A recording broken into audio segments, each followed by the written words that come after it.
Welcome to the Smiling Soul Seniors Podcast. I'm your host Tejasa and bring to you this podcast meant for the seniors, of the seniors, and by the blessings of the seniors. This is the best platform for seniors to express freely, be heard, share their life story and achievements, challenges and wisdom with seniors across the world as well as with the younger generation. हमारी आज की खास मेहमान हैं श्रीमती रीना सोपती जी। रीना जी की क्या तारीफ करें, उनका हुनर, उनकी जीवन के हर पड़ाव में कुछ नया सीखने की जिद, या फिर मैं तुम्हारे साथ हूँ ये हौसला देने वाली उनकी स्माइल। ये कहानी है आर्मी बैकग्राउंड से आने वाली एक नटखट बचपन की और अपने माता पिता और पति को अपना गुरु मानने वाली रीना जी की। नमस्ते रीना जी। नमस्ते। We welcome you to the Smiling Souls Seniors Podcast। और हम बहुत खुश हैं कि आज हम आपको और भी अच्छी तरह से जानने वाले हैं। जितना आपको देखा है, जितना आपको जाना है, वो ही हमें इतनी खुशी देता है कि आज मैं कह नहीं सकती कि और जानने के बाद और कितनी खुशी होगी कि आप में एक बहुत ही अनोखी बात है। आप बहुत अच्छा स्माइल करती हैं। आपकी स्माइल इतनी यूनिक है क्योंकि वो हमेशा रहती है। हर सेशन में चाहे कोई पार्टिसिपेट कर रहा होगा, आप हमेशा हंसती रहती है। So what is the secret? How do you manage it? Smile तो सबको ही करनी चाहिए और मुझे अच्छा लगता है स्माइल करना और अगले की स्माइल निकालना। मैं स्माइल करती हूँ तो सामने वाला भी स्माइल करता है, तो मुझे अच्छा लगता है। और मैं अपने आप को बड़प्पन नहीं दिखा रही, लेकिन मैं काइंड नेचर हूँ। मैं अगले का दर्द समझ सकती हूँ और मैं साथ में खड़ी रहती हूँ अगर किसी के साथ कोई प्रॉब्लम आती है तो, और मैं स्माइल देकर ही उसको जो है सहारा देती हूँ।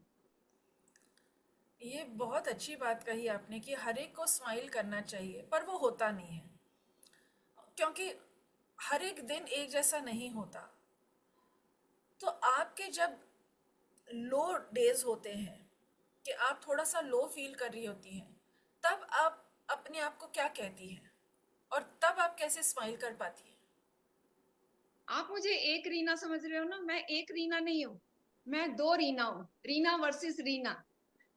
खुशी का टाइम है तो दोनों खुश होंगी, लेकिन अगर एक के साथ प्रॉब्लम चल रही है तो दूसरी उसको पूरा सहारा देती है कि मैं तेरे साथ हूँ, तो तेरे को घबराने की जरूरत नहीं है। प्रॉब्लम आई है तो इसका सॉल्यूशन निकालेंगे, कभी भी इसको बीच में नहीं छोड़ेंगे। इसका हल निकलेगा, उसके बाद ही हमने कोई दूसरा काम पकड़ना है। बहुत अच्छी बात कही। तो चलिए आपको और थोड़ा जानते हैं। आप अपनी लाइफ के बारे में, आप अपने बचपन के बारे में कुछ बताइए। हम 5 सिस्टर्स के बाद ब्रदर हुआ था। डैडी आर्मी में थे और सिंगल अर्निंग मेंबर थे, तो मम्मी हाउस मेकर थी और मम्मी घर भी चलाती थी। और हम जो है सब बच्चे शरारती थे थोड़े, कई बार डैडी से भी डांट पड़ती थी हमें। तो लेकिन ये है कि आर्मी की लाइफ जो है वो हमने बहुत एंजॉय की है। और डैडी की पोस्ट ऐसी थी, डैडी को कुछ पेपर्स वगैरह मिलते थे चेक करने के लिए, तो हमारे यहाँ 2-3 अर्ली आते थे और कोई टॉफी का डिब्बा लेके आया है और कोई कुछ गिफ्ट लेके आया है, तो डैडी से हमें फिर डांट भी पड़ती थी कि ये टॉफी क्यों ली है तुमने। तो अर्ली आते थे, वही हमें पढ़ाते थे और कुछ गार्डनिंग करते थे। हमारे घर के सामने बहुत स्पेस थी जिसमें गार्डनिंग होती थी, तो एक अर्ली आके डैडी की जो यूनिफॉर्म है वो सब तैयार करता था। तो एक अलग ही मजा था आर्मी लाइफ का और हमने खूब एंजॉय किया है। जो भी हमारे फेस्टिवल्स होते थे तो वो आर्मी की मेस के अंदर होते थे। कोई दिवाली है, होली है, तो सब फैमिलीज इकट्ठी होती थी। जब मेरा ब्रदर पैदा हुआ तो भोपाल में थे हम लोग, और उन्होंने गड्ढा खोद के उसके अंदर लकड़ी डाल के और लोहड़ी की तैयारी की थी। और पूरा मोहल्ला इकट्ठा हुआ था। सबके साथ हमने जो है लड्डू बांटे थे और खाना हमारे घर में ही था सबका। तो बहुत हमारा आर्मी का जो टाइम है वो बहुत भगवान की तरफ से ब्लेसिंग्स हैं। और आर्मी बैकग्राउंड की वजह से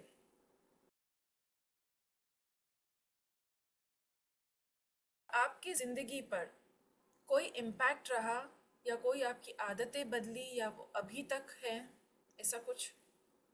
नहीं, शरारती तो मैं बचपन से ही हूँ, तो बाकी ये है कि डिसिप्लिन तो सीखा है हमने आर्मी से। मेरे अंदर जो संस्कार हैं वो मम्मी डैडी और मेरे हस्बैंड की देन है। और शरारती इतने थे कि जब अर्ली आते थे पढ़ाने के लिए तो हम लोग पार्क में भाग जाते थे उस टाइम पे। तो गैंग था हमारा पूरा सिस्टर्स का। तो फिर उसने क्या किया कि देखा कि रोज मैं वेट करता हूँ, फिर ये लोग बच्चे जो हैं इनको पार्क से लेके आना होता है, तो फिर उसने पार्क में ही सीधा आना शुरू कर दिया कि ये तो वहीं पे मिलेंगे। बहुत अच्छी बात कही है।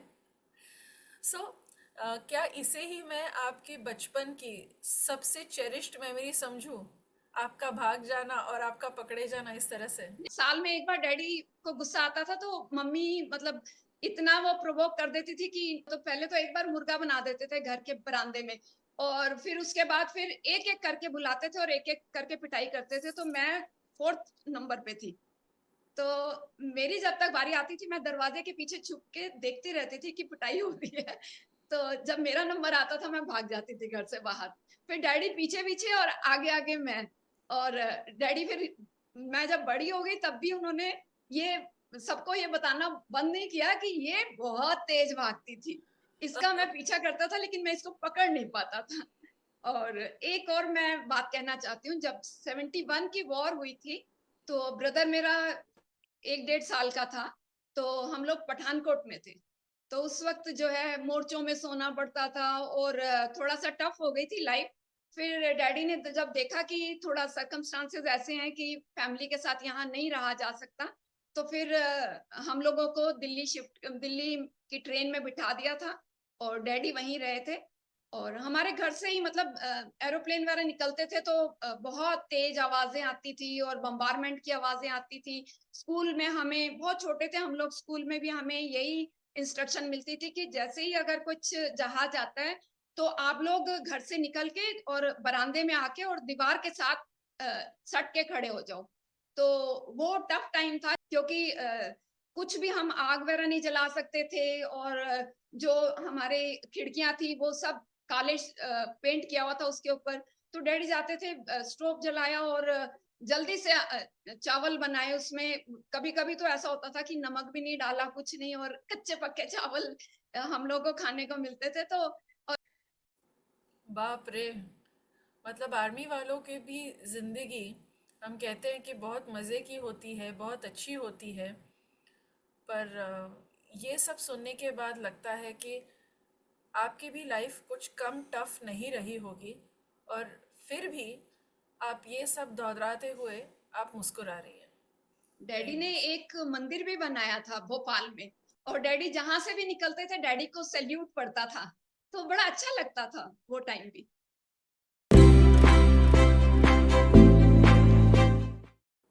सो ये रहा आपका बचपन। फिर आपकी शादी हो गई होगी। लव मैरिज थी या अरेंज्ड मैरिज? नहीं, अरेंज मैरिज थी। ओके। तो शादी के बाद कैसा था आपका जीवन? तो बाकी मैरिज लाइफ तो ऐसा हुआ कि मतलब मेरे को सोचने का टाइम भी नहीं मिला। मैं अभी ऑफिस में थी, हमारा हाफ डे होता था सैटरडे को। मैं अभी ऑफिस में बैठी हुई थी, कुछ किसी का रेफरेंस से हमें जो है फोन आ रहे थे बार बार, क्योंकि खाली वो लैंडलाइन का नंबर होता था। तो कि हम बहुत सीधे हैं, बहुत अच्छे हैं, आप हाँ कर दो, हाँ कर दो। तो फिर मेरी सिस्टर्स वगैरह भाई दूज वाले दिन इकट्ठी हुई थी, सैटरडे का दिन था। और उन्होंने डिसाइड किया कि वहां से बार बार फोन आ रहा है तो वहां पे हम जाके रोका कर देते हैं। तो मैं ऑफिस में बैठी हुई थी, मुझे फोन आया कि हम जा रहे हैं रोका करने। मैंने कहा मैंने तो हाँ की नहीं, तो तुम लोग रोका करने जा रहे हो? तो कहने लगे कोई बात नहीं, रोका ही तो कर रहे हैं, ये तो अगर नहीं पसंद हो तो तोड़ भी सकते हैं, तो अभी तो खाली रोका करने जा रहे हैं। मैं ऑफिस से घर गई और मूड बड़ा खराब था कि मेरी हाँ के बगैर इन्होंने डिसाइड कर लिया कि यहीं यहाँ शादी करनी है, और मैं जाके सो गई।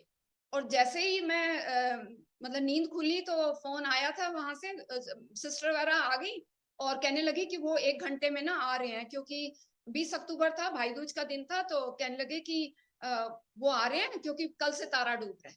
मैंने कहा ये तो पूरी अच्छी तरह से नॉट बांध रहे हैं और मेरे को सोचने का भी टाइम नहीं दे रहे।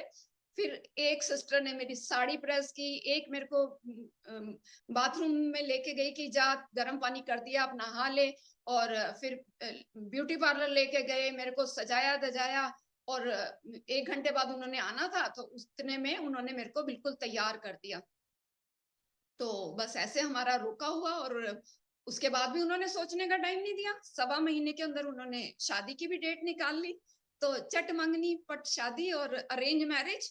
और मेरे हस्बैंड 6 फीट थे, गोरे चिट्टे, और इकलौते लड़के थे। तो बाकी सब पेरेंट्स ने भी देखा कि स्टेट बैंक ऑफ इंडिया में काम कर रहा है लड़का, इससे अच्छा क्या मिलेगा। और जितने भी टाइम निकला, 24 साल, तो मेरे बहुत अच्छे निकले। और बहुत सादगी वाले इंसान थे मेरे हस्बैंड, बहुत सुंदर, सूरत भी थी, सीरत भी थी। और जो है मैं मिस करती हूँ हर दिन।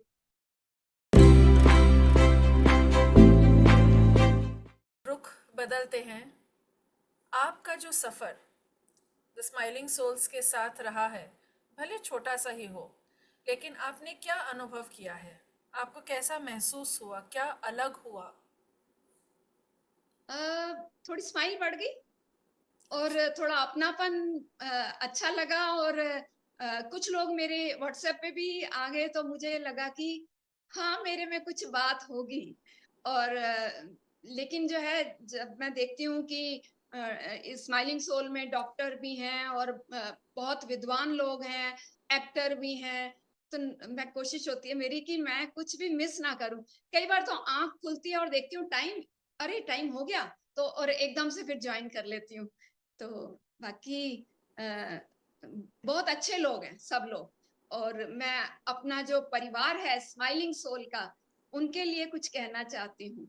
जी जी, कहिए। जिंदगी में किसी का साथ काफी है, कंधे पर किसी का हाथ काफी है। दूर हो या पास क्या फर्क पड़ता है, अनमोल रिश्तों का तो बस एहसास काफी है। बहुत बढ़िया कहा। ज्वाइन करने के बाद आपने कुछ ऐसी चीज़ें करी जो पहले नहीं करती थी। जी। मैंने शायद पहले कभी भी पूरा गाना तो कभी भी नहीं गाया था। तो स्माइलिंग सोल में आने के बाद मैं खुल के गाना शुरू किया है मैंने। और डांस भी मैं पहले नहीं करती थी इस तरह से, जिस तरह से अब मैंने शुरू किया है। और वो एक काबिलियत थी जो मुझे भी नहीं पता थी, और वो सामने आई। और मैं एक चीज और कहना चाहती हूँ कि मुझे इतना अच्छा लगता है ना स्माइलिंग सोल ज्वाइन करके। एक तो वो जो ऑक्सीजन वाला जो वो है, मैंने लोगों को तो बहुत, अपने हस्बैंड को भी काफी मैं बोलती थी कि ऑक्सीजन लो। और इस तरह से कई बार नींद नहीं आती थी उनको, तो मुझे बोलना पड़ता था कि लंबी सांस लो, लंबी सांस छोड़ो, 10 बार ऐसे करो। तो लेकिन खुद नहीं करती थी। लेकिन यहाँ जब योगा क्लास होती है, तो वो ऑक्सीजन वाली जो एक्सरसाइज है, तो अलोम विलोम, तो मुझे वो सब बहुत अच्छा लगता है। Very nice. इसके अलावा और क्या ऐसी चीज़ें हैं जो आप नया करना चाहती है, या तो पहले करती थी और कर नहीं पाई, या तो ख्वाहिश थी पर कर नहीं पाई? नया तो मैं हर एज में करती रही हूँ। 28 में मेरी शादी हुई थी, उसके बाद घर के काम की भी मेरे को पूरा घर संभालना वो नहीं आदत थी। मेरी मदर इन लॉ की तबीयत ठीक नहीं रहती थी, तो वो मुझे नई रिस्पॉन्सिबिलिटी मिली। तो मम्मी को देख देख के तो हम बड़े हुए हैं, तो वो चीज पता थी कि ये कैसे करना है। तो वो सब किया। मेरे हस्बैंड की बहुत हेल्प मिलती थी। और आप मानोगे नहीं, इतनी हेल्प मिलती थी कि 21 साल सुबह और शाम मुझे चाय बनी हुई मिली थी। और क्या बात है! बहुत बहुत कोऑपरेट करते थे। और मैंने 40 के बाद मैंने ड्राइविंग सीखी है और 50 के बाद मैंने स्विमिंग सीखी है। तो कुछ हर एज में मैं कुछ ना कुछ मेरा सीखने का मन करता है और मेरी सोच ऐसी है कि मेरे को आज में जीना है, आज मेरे सामने है, इसको मैंने जो है खुल के जीना है। और कल पे मैं कुछ नहीं छोड़ती, ना मैं पीछे का सोचती हूँ कि पीछे क्या हुआ। सोच सोच के अपनी तबीयत खराब होती है, उसमें हमारा कुछ फायदा नहीं होता। तो पुराना में अच्छे दिन बुरे दिन सब कुछ देखा हुआ है, लेकिन अच्छे दिनों को याद कर लेते हैं।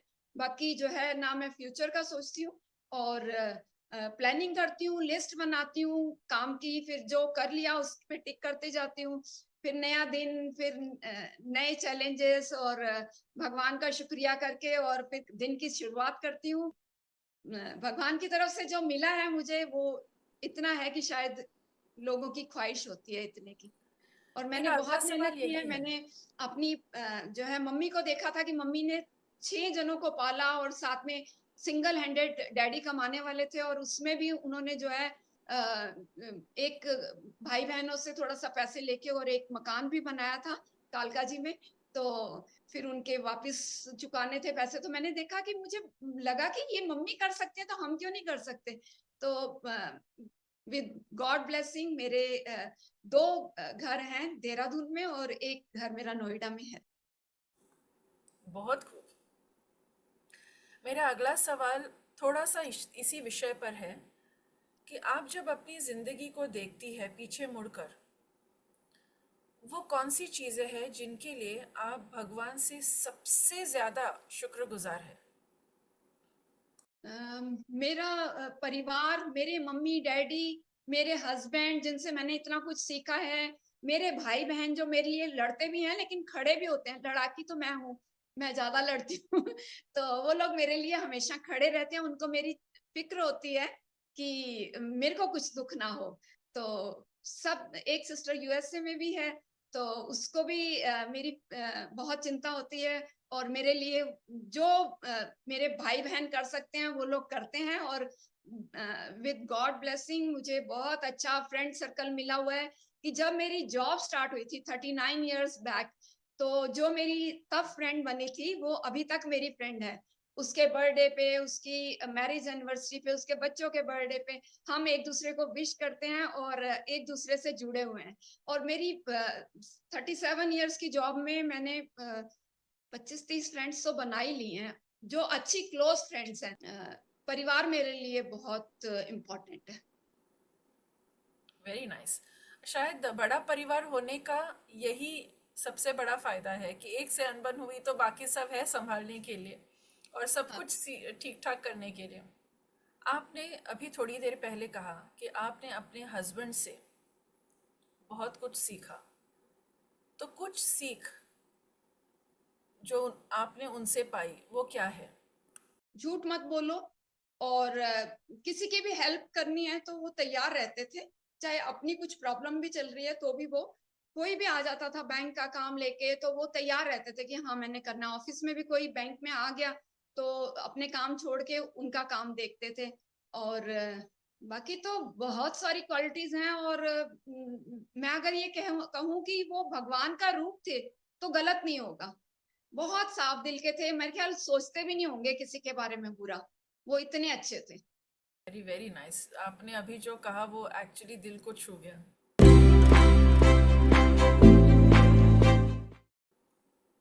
स्माइलिंग सोल्स के साथ आप और क्या अचीव करना चाहती है? आप खुद को कहाँ देखती है? यानी कि कोई मेंबर्स खुद एंकर बन जाते हैं, पूरे सेशंस लेते हैं। सो उन्होंने कभी सोचा भी नहीं था पहले कि मैं एंकर करूँगी या पूरा मॉडरेट करूँगी सेशन या ये कर पाऊँगी, पर वो करते हैं। सो उस तरह से आप क्या सोचती हैं? आप क्या और पाना चाहती है? आप क्या और करना चाहती है स्माइलिंग सोल्स में? ऐसा है, मैं जब एलआईसी में थी तो 2018 की बात है, मुझे पढ़ाने का काम दिया गया। जो भी नए एजेंट्स आते थे उनका एक टेस्ट होता था, इंश्योरेंस इंस्टीट्यूट ऑफ इंडिया वाले टेस्ट लेते थे। हमें पढ़ाने का काम दिया जाता था। मैंने बोला मैं नहीं पढ़ा पाऊँगी, मैंने कभी नहीं पढ़ाया। और उसके बाद धीरे-धीरे मेरे को इतनी प्रैक्टिस हो गई कि एक मेरे कलीग नए आए तो उन्होंने दूसरे काम सँभाल लिए और उसके बाद सुबह से लेकर शाम तक मैं अकेले पढ़ाती थी। मतलब 1 डेढ़ घंटा अगर मेरे को बोलना है तो बिना लिटरेचर के मैं किसी भी टॉपिक पे मैं बोल लेती थी। तो ये क्वालिटी मुझे नहीं पता थी और मेरे को थोड़ा अफ़सोस हुआ कि हाय काश ये मैंने जो है मम्मी-डैडी को इसमें हेल्प की होती। मैं ट्यूशन पढ़ा के थोड़ा उनको सपोर्ट करती तो ज़्यादा अच्छा होता, लेकिन हमारे अंदर कई क्वालिटीज़ होती हैं और वो हमें पता ही नहीं होती। तो बाकी स्माइलिंग सोल्स तो ख़ैर एक नई चीज़ मेरे को मिली है और बहुत कुछ सीखने को मिल रहा है और मेरे कदम आगे की तरफ चल नहीं रही मैं, दौड़ रही हूँ। तो मुझे बहुत अच्छा लग रहा है स्माइलिंग सोल के साथ जुड़ के और जुड़ी रहना चाहती हूँ। Thank you. हम आपको कहीं जाने भी नहीं देंगे। ओके, मेरा आखिरी सवाल आज के पॉडकास्ट में, आप अन्य पेरेंट्स, ग्रैंड पेरेंट्स या बाकी सीनियर्स को क्या एक वो चीज़ कहना चाहोगे कि वो अपनी लाइफ में इम्प्लीमेंट करें? कोई ऐसी सीख या कोई ऐसी बात जो आप खुद विश्वास करती है जिससे बहुत फ़ायदा होता है और वही मैसेज आप अन्य सीनियर्स को देना चाहती है? हाँ, जब मैं यंग एज थी, कभी कुछ प्रॉब्लम आई, क्योंकि हमें अपने मदर की तो कोई ऐसा नज़र नहीं आता, मम्मी कुछ भी कह दें, लेकिन जहाँ हम दूसरे घर में जाते हैं और सास कुछ कहे तो वो चीज़ें चुभती हैं कई बार। तो थोड़ा-सा कई बार डिस्टर्ब हो जाती थी, तो मेरी फ्रेंड ने बोला कि भगवान से शक्ति माँगा कर, तो फिर उसके बाद मैंने भगवान से ही शक्ति माँगनी शुरू की और मैंने 2-3 बार भगवान को आज़माया हुआ है और भगवान तो हैं इस दुनिया में। और जो है मेरे को भगवान से बहुत कुछ सीखने को मिलता है, भगवान से हिम्मत मिलती है। मेरी जो स्माइल है वो भगवान के नाम से ही शुरू होती है और भगवान मेरे को बहुत सपोर्ट करते हैं। कभी-कभी मुझे काम देते हैं कि जा ये काम करके आ और कभी-कभी मैं मुसीबत में होती हूँ तो किसी को भेजते हैं कि इसकी मदद कर दो। तो मैं भगवान को बहुत मानती हूँ और भगवान के साथ मैं मेरा कनेक्शन है। लेकिन जो है 60 क्रॉस करने के बाद भी बचपन नहीं गया मेरा और वो तो साथ ही चल रहा है और एज जो है age is just a number. Enjoy करना है तो आप 60 में भी एन्जॉय कर सकते हो और अगर नहीं करना तो आप जितनी मर्जी एज हो जाए आप परेशान ही रहेंगे। तो परेशान होने के लिए थोड़ी आए हैं हम लोग इस दुनिया में। अपनी एक छाप छोड़ के जाएँगे और कुछ अच्छा करके जाएँगे। हाँ, मेरे जो यूथ है, मैं बहुत पढ़ा लिखा है और 95 आते हैं तो फिर भी रो रहे होते हैं कि नहीं हमें तो 97 आने की उम्मीद थी।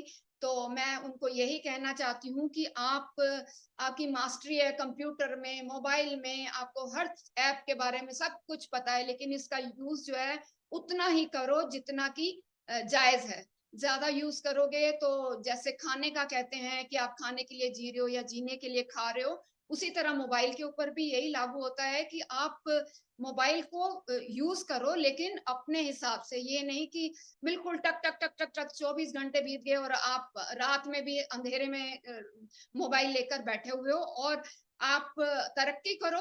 पेरेंट्स चाहते हैं कि आप कुछ ना कुछ तरक्की करते रहो, लेकिन जो है कि आप जितनी मर्ज़ी ऊँचाई पे चले जाओ, लेकिन ज़मीन से आपके पैर जुड़े रहने चाहिए और कभी किसी मुसीबत में जो है गिव अप नहीं करना। आपने आगे ही बढ़ना है, खुश रहना है और समाज के लिए, अपने परिवार के लिए, इस देश के लिए आप जो कर सकते हो वो करो। बड़ों को तो मैं यही कहूँगी कि यही योगा करते रहो, स्माइलिंग सोल्स के साथ जुड़े रहो और जो है स्माइल बिखेरते रहो, अपनी आवाज़ का जादू बिखेरते रहो और खुश रहो। जाते जाते आप अपनी आवाज़ की जादू हमें दिखाइए। आपके फेवरेट गाने के 2 लाइन सुनाइए। हर घड़ी बदल रही है रूप ज़िंदगी, धूप भी है कहीं तो छाँव ज़िंदगी, हर पल यहाँ जी भर जियो, जो है समा कल हो ना हो, जो है समा कल हो ना हो। Thank you so much.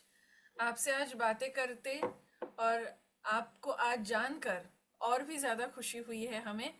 Thank you so much, बहुत बहुत धन्यवाद। Thank you. Thank you.